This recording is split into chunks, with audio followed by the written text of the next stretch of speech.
for a summer, helping out on their sheep grazing trials, and I just really enjoyed it. I've always enjoyed parasites at university. I think they're really interesting. There's a lot that we don't know about them. They're ever evolving, so from a science point of view, it's a really exciting area to work in.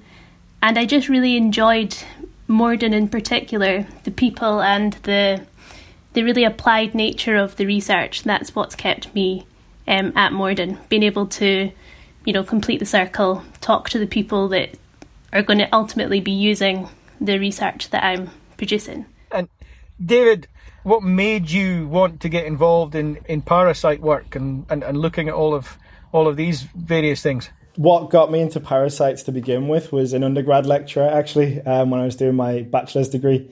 And I did a class on parasitology, and I had a lecturer who was just absolutely passionate about parasites and really made me excited about them as well. Like Lindsay's just said, they're really interesting beasts, and we're learning so much about them all the time. And they're ever changing, like Lindsay said, so they keep you on your toes. Really interesting things to work on. So this shout out to this guy, Alan Gunn at Liverpool John Moores University, who was an absolute inspiration. So I went and I pursued a PhD at Queen's University Belfast on the liver fluke, which is something I'm sure you are well aware of. That was much more focused towards what molecular machinery, so what building blocks does this parasite use that cause it to be a pathogen.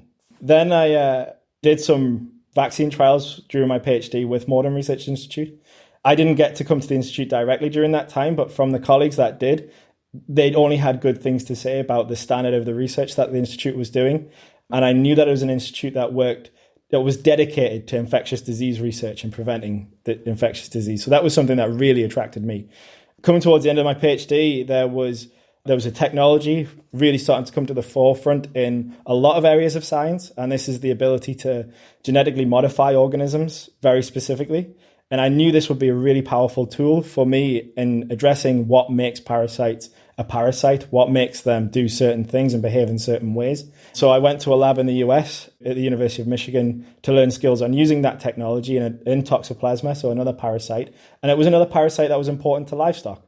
And so I although I was researching then with regards to human disease, I was acutely aware of how parasites are so important to the livestock industry and how I felt like the skills I was gaining and the knowledge I was gaining could be usefully applied in that way. And that's coming back to I want to have impact with my research. I want to try and make a difference, whether it's a small or a large difference. I want to make a difference. Now I've got that's kind of where we're at right now. I've got a platform now to drive my research and hopefully make an impact for farmers. And that's hopefully what the next 30, 40 years will have in store. What do you each think? I think, start with Lindsay, what do you each think about the sort of foresight of the farmers who established Moredun 100 years ago and invested in this, what's now become, just as David's described, a hugely respected institution? Yeah, I think I hope they'd be proud of what we've done with what they created. They clearly saw the need for it back then to have these kind of expertise build up to specifically focus on the issues that they see. Yes, it's a nice story to look back and see how the institute was formed, and hopefully we've done them proud over the 100 years and we can continue to work towards a brighter future, hopefully, for the industry. And I think we should be incredibly proud of what they did as well. Like the foresight they've had 100 years ago. And a lot of the diseases that they were interested in then are still important today. And we're still doing all we can to try and address those. But without them, we wouldn't have an institute like this. I think often animal research is thought about as being kind of behind human research, and that's absolutely not the case. We're absolutely at the forefront of disease research, infectious disease research, and we're going toe-to-toe with anyone else kind of thing, with the technologies we can use. If anything, better, because there's more we can do with trying to prevent disease in livestock than there is that you could do in a human population.